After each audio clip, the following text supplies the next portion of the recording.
اور اسے کلاسک فارسی اور اردو مصنفین نے بڑے پیمانے پر استعمال کیا۔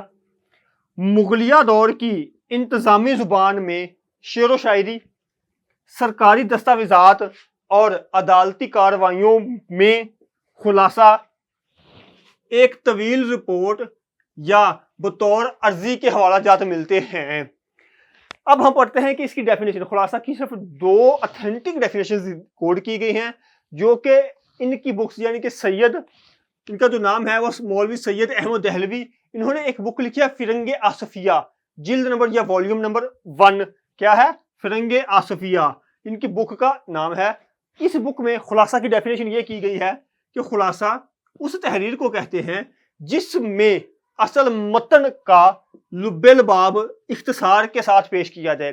ٹھیک ہے، لب لباب کہتے ہیں کسی چیز کا نچوڑ کر اخذ کر لینا، جو چیز ہمیں نچوڑنے کے بعد حاصل ہو، اور اختصار کہتے ہیں ٹھوس انداز میں، ٹھوس نچوڑی ہوئی چیز کو مختصر جامع ٹھوس انداز میں بیان کرنا۔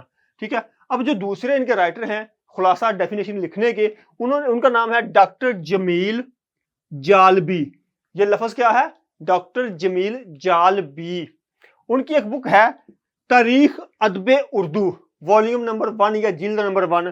وہ اپنی بک میں لکھتے ہیں کسی مضمون کو مختصر کرنے کا عمل یا فن جس میں الفاظ کی کمی کے باوجود معنی میں کمی نہ ہو خلاصہ کہلاتا ہے۔ یہ آپ کو حوالہ دیا جا رہا ہے۔ یہ تو تھا پارٹ 1۔ اصل آپ کا ٹاپک اب شروع ہوتا ہے، اس کو آپ نے بڑے فوکس ہو کے سننا ہے۔ یہاں تک جو ہم نے پڑھ لیا ہے یہ آپ کی انفارمیشن کے لیے ہے۔ کیا ہے؟ آپ کی انفارمیشن کے لیے۔ آپ کو اتنے پڑے ہوئے ٹاپک میں پیپر میں سے کچھ نہیں پوچھا جانا۔ یہ آپ کو انفارمیشن دینے کے لیے تھا کہ خلاصے کو ہسٹری اس کی کیا ہے۔ اب ہم اس کے جو اصول و ضوابط ہیں، جو آپ کا اصل ٹاپک ہے، وہ پڑھتے ہیں۔ خلاصہ نویسی کے جو اصول و ضوابط ہیں وہ یہ ہیں۔ سب سے پہلا کیا ہے کہ سبق کا عنوان، موسٹلی اسٹوڈنٹ سبق کا عنوان اپنی مرضی سے لکھ دیتے ہیں جو ان کے دل میں آتا ہے، حالانکہ یہ غلط ہے۔ آپ کا پہلا اصول یہ ہے کہ آپ کی ٹیکسٹ بک میں جو سبق کا نام دیا گیا ہے یا عنوان دیا گیا ہے ایز اٹ آپ نے سرمایہ اردو، یعنی کہ اس بک کے مطابق آپ نے وہی کوڈ کرنا ہے۔ اگر آپ کی پہلی سٹوری یا پہلا جو آپ کا لیسن سبق ہے، پہلا جو لیسن سبق ہے آپ کا، وہ ہے اخلاق نبوی صلی اللہ علیہ وآلہ وسلم، ان کے رائٹر ہیں شبل نعمانی، تو آپ ان کو ایز اٹ ایسے ہی لکھیں گے جیسا کہ بک میں لکھا گیا ہے۔ اس کے بعد اصول نمبر 2 کیا ہے؟ وہ ہے مصنف کا نام، مصنف ان کے رائٹر کا نام۔ جو رائٹر کا نام آپ کی ٹیکسٹ بک میں کوڈ کر دیا گیا ہے، اس کو آپ نے ایز اٹ ویسے ہی لکھنا ہے، ویسے ہی کوڈ کرنا ہے۔ ادروائز آپ کو عنوان کا نام، سبق کا عنوان، اس کے بعد مصنف کا نام، اگر آپ لوگ غلط کوڈ کرتے ہیں تو آپ کو بیسیکلی اس کا نمبر نہیں ملے گا۔ کیوں؟ کیونکہ آپ کو سبق کا عنوان پیپر میں دے دیا جاتا ہے کہ اس سبق کا خلاصہ تحریر کریں یا خلاصہ لکھیں، لیکن جو آپ کو 1 نمبر آپ کا یہ ذہن میں رکھیں، 1 نمبر آپ کو مصنف کے نام کا بتانے کا ملتا ہے۔ اگر آپ لوگ اس میں اپنی مرضی سے کوڈ کرتے ہیں، یعنی کہ ٹیکسٹ بک کے مطابق کوڈ نہیں کرتے ہیں، آپ کا غلط کاؤنٹ ہوگا، 1 نمبر آپ کا یہاں سے کٹے گا۔ اس کا اصول نمبر 3 ہے کہ خلاصہ کی لمبائی، موسٹ ریپیٹڈ کوسچن، کہ سر ہمیں یہ بتا دیں خلاصہ کتنے صفحات پر مشتمل ہونا چاہیے، سر کتنے صفحے لکھے جانے چاہیے کہ ہمیں 8 سے 9 نمبر مل جائیں۔ سمپل لفظوں میں یہ ہے کہ آپ کا خلاصہ منیمم 2 اور زیادہ یعنی کہ میکسیمم 2.5 صفحات پر مشتمل ہونا چاہیے۔ آپ کا خلاصہ 2 سے لے کر 2.5 صفحات کے درمیان میں آپ کا خلاصہ کمپلیٹ ہونا چاہیے۔ اس کے بعد اصول نمبر 3 ہے، وہ یہ ہے کیا کہ سبق کی صنف لکھنا۔ یہ آپ کی ٹیکسٹ بک میں نیا پرنسپل، اصول، رول آف ریگولیشن ایڈ کر دیا گیا ہے۔ آپ نے خلاصے میں، جب آپ نے خلاصے کو لکھنا ہے تو آپ نے آنسر شیٹ میں ہر صورت میں سبق کی صنف جو ہے وہ لکھنی ہے۔ اب یہ صنف ہوتی کیا ہے؟ مطلب کہ آپ نے یہ بتانا ہے کہ یہ جو سبق ہے یہ سیرت نگاری ہے، ناول ہے، افسانہ ہے، ڈرامہ ہے، انشائیہ طرز ہے، خطوط، یہ کیا ہے، یہ آپ نے لازمی بتانا ہے۔ یہ آپ کو ایکسٹرا نمبر تو نہیں دلوائے گا، بٹ جو آپ کا امپریشن پیپر چیکر کے اوپر پڑے گا وہ میں بھی آپ کا خلاصہ چیک ہی نہ کرے۔ وجہ اس نے یہ سوچنا ہے کہ جس اسٹوڈنٹ کو اتنا ڈیپ اس سبق یا اس چیپٹر یا اس لیسن کے بارے میں علم ہے، اس کا مطلب یہ ہے اس کو پوری گرپ ہے اس کے اوپر، تو یہ آپ نے لازمی لکھنا ہے۔ سبق کی صرف لازمی بتائیں کہ سبق سیرت نگاری ہے، مضمون نگاری ہے، خطوط نگاری ہے، آبیتی ہے، انشائیہ یا ناول افسانہ یا ڈرامہ ہے۔ یہ آپ کی ٹیکسٹ بک میں کہیں پر بھی کوڈ نہیں کی گئی ہیں چیزیں کہ یہ سبق کیا ہے۔ انشاءاللہ تعالی ہم نے جو لیکچر سیریز سٹارٹ کی ہے، ایک ایک سبق کو ہم بالکل اس طرح سے اسی وائٹ بورڈ کے اوپر انشاءاللہ تعالی ہم لوگ آپ کو کیا کریں گے، یہ ڈیلیور کریں گے کہ آپ نے اس خلاصے کو کاپی پیسٹ کریں آنسر شیٹ میں، چاہے آپ کا پیپر کالج کا ہو رہا ہے، چاہے آپ کا پیپر بورڈ کا ہو رہا ہے، وہ کسی بھی بورڈ کا ہے، ٹھیک ہے، آپ نے اس کو کاپی پیسٹ کر دینا ہے۔ انشاءاللہ تعالی یہ چیزیں آپ کو بہت ڈیپ سمجھ آنے والی ہیں۔ اس کے بعد آگے آ جاتا ہے کہ ماخذ سبق لکھنا۔ اب یہ کیا ہے ماخذ کیا ہوتا ہے کہ وہاں سے جو چیز حاصل کی جائے، کسی ایسی جگہ کا نام لکھنا جہاں سے چیز کو حاصل کیا گیا ہے۔ آپ اپنے نثری حصے کا، یعنی کہ نثر والا جو حصہ ہے، سبقوں والا، چیپٹرز والا آپ کا جو پارٹ ہے، اس کو آپ نکال لیں۔ جیسے کہ مثال کے طور پہ اخلاق نبی صلی اللہ علیہ وآلہ وسلم پہلا آپ کا لیسن ہے، اس کو نکالیں۔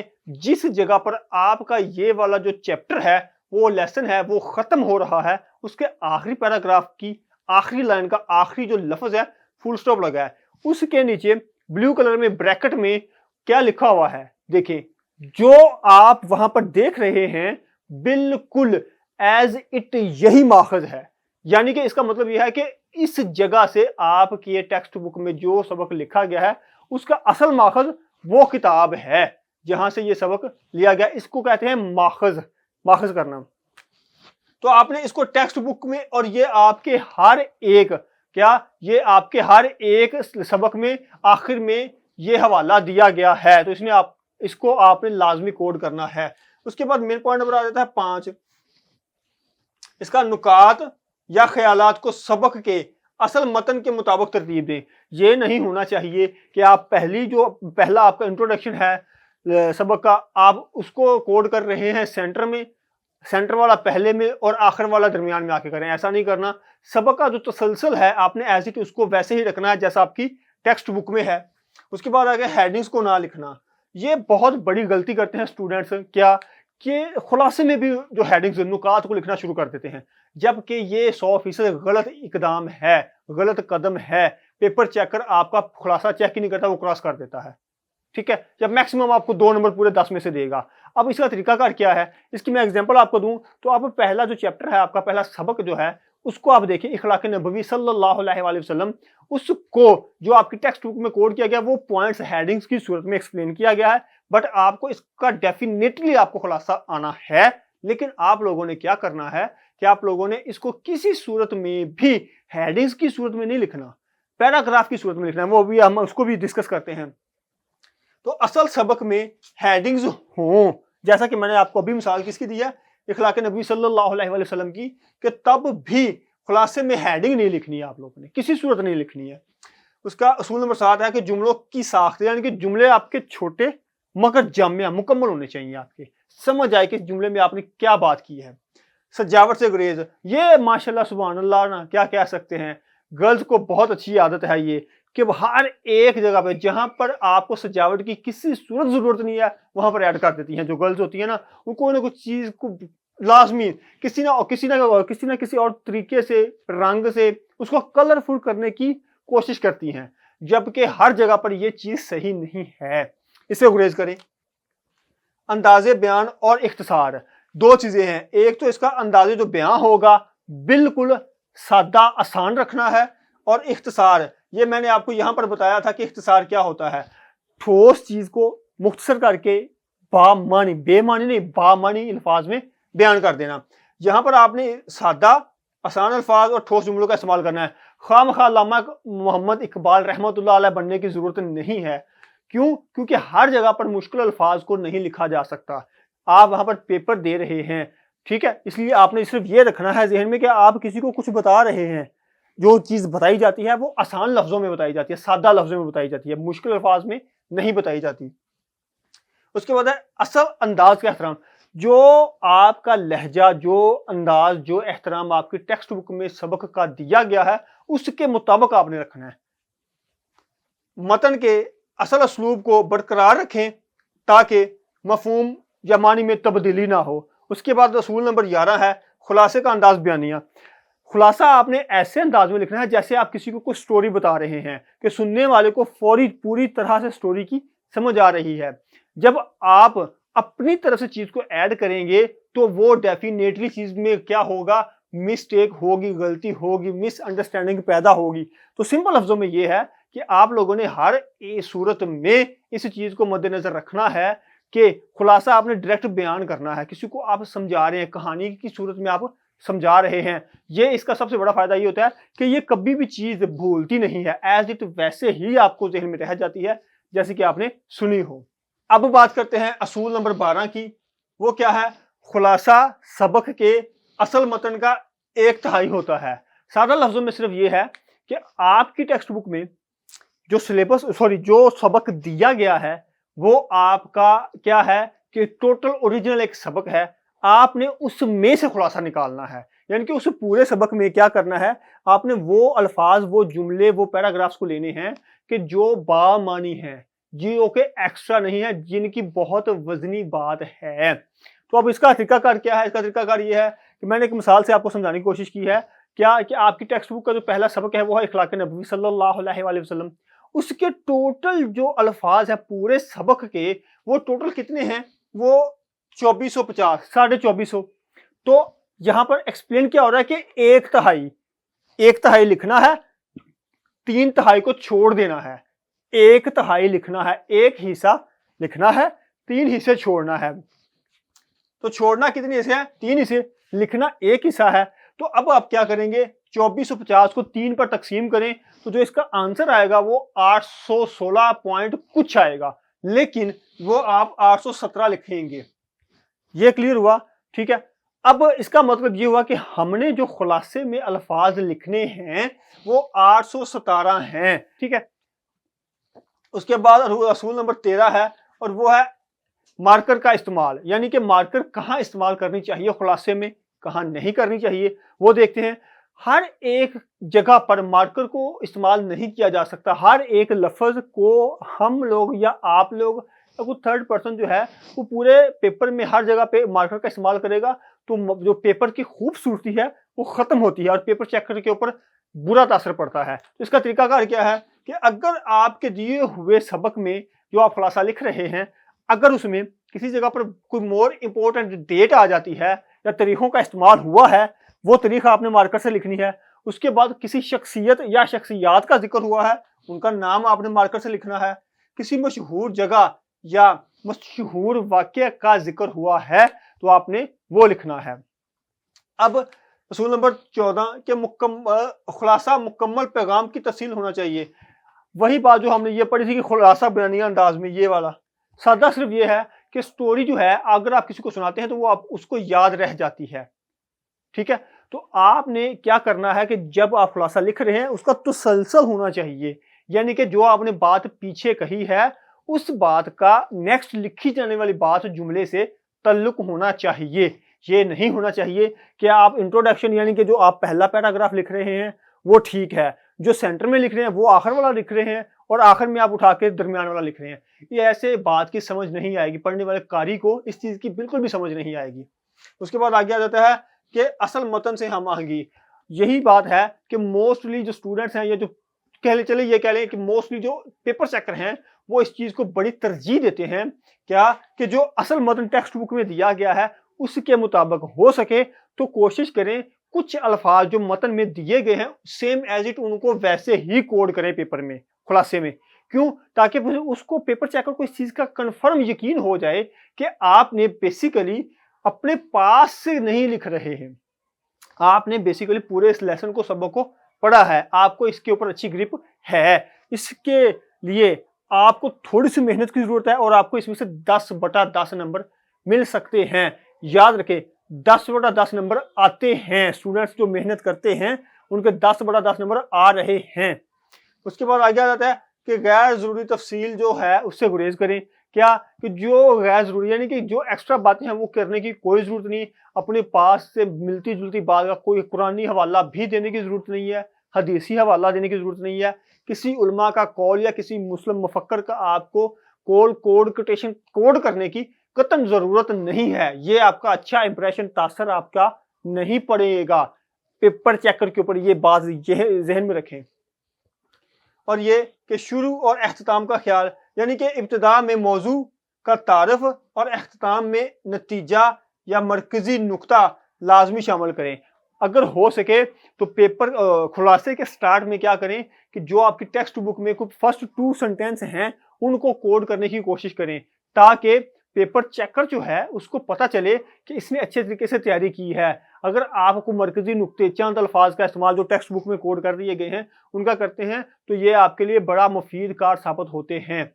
اصول نمبر 18 جو ہے وہ ہے سبق کا خلاصہ پیراگراف میں لکھنا۔ یہ والی بات جو میں نے آپ کو بتائی تھی یہاں پہ کہ ہیڈنگز کو نہ لکھنا، ٹھیک ہے، یعنی کہ اگر آپ لوگ سبق کو پیراگراف کی صورت میں لکھتے ہیں تو یہ آپ کا ویلڈ ہے، یہ آپ کا بہت متاثر کن ہوگا پیپر چیکر کے لیے، پیپر چیکر کے اوپر اس سے بڑا اچھا تاثر پڑتا ہے۔ لیکن پھر یہ ایک چھوٹا سا سوال پیدا ہوتا ہے کہ پیراگراف لکھ دیتے ہیں لیکن ایک پیراگراف کی لینتھ کتنی ہونی چاہیے؟ کم از کم یہ تو نالج ہو، یہ تو نہیں کہ 3 لائنوں کا پیراگراف نہیں ہوتا، 4 5 لائنوں کا پیراگراف نہیں ہوتا ہے، منیمم کم از کم 6 لائنیں اور زیادہ سے زیادہ 10 لائنوں کا پیراگراف آپ نے لکھنا ہے، اس سے کم یا زیادہ ہرگز آپ لوگوں نے نہیں لکھنا ہے، ٹھیک ہے۔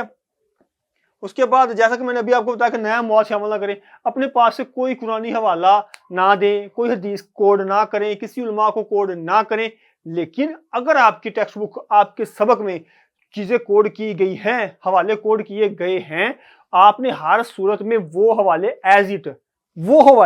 ایز اٹ لازمی کوڈ کریں، وہ بڑا اچھا تاثر پاتے ہیں، اچھا تاثر ڈالتے ہیں۔ اچھا، اس کے بعد یہ ہے کہ اس کو جتنے بھی حوالہ جات آپ لکھیں جو آپ کی ٹیکسٹ بک میں کوڈ ہیں، آپ کے سبق میں کوڈ ہیں، ان کو مارکر کے ساتھ آپ لوگوں نے ہائی لائٹ کرنا ہے، یہ بڑا اچھا تاثر ہے۔ اس کے بعد آگے جاتا ہے کیا کہ اپنی طرف سے کوئی حوالہ جات تاثر، رائے یا تنقید کو شامل نہ کریں۔ اس کے بعد پوائنٹ نمبر 20 ہے تسلسل قائم رکھنا، نکات کو منطقی ترتیب میں لکھیں تاکہ خلاصہ مضبوط، مربوط اور واضح رہے۔ یہ منطقی ترتیب، لاجیکلی، عقلی ترتیب، عقل کے ساتھ جو چیزیں لکھ دی گئی ہیں خلاصے میں یعنی کہ سبق میں لکھ دی گئی ہیں، کوشش کریں اپنی عقل کا استعمال کریں اور ان کو منطق یعنی کہ نالج، علم اور عقل کے ساتھ ان کو ایز اٹ ویسے لکھنے کی کوشش کریں۔ میں یہ کہہ رہا ہوں کہ لکھنے کی کوشش کریں، یہ نہیں کہ کاپی پیسٹ کریں، ٹیکسٹ بک کو کاپی پیسٹ کریں، نہیں، ان کو ایز اٹ ویسے لکھنے کی کوشش کریں۔ اس کے بعد آگے آ جاتا ہے کہ دوبارہ جائزہ، یہ آپ کا آخری سٹیپ ہے کہ آپ نے پورا خلاصہ لکھ دیا، مکمل طور پر خلاصہ لکھ دیا، ٹھیک ہے۔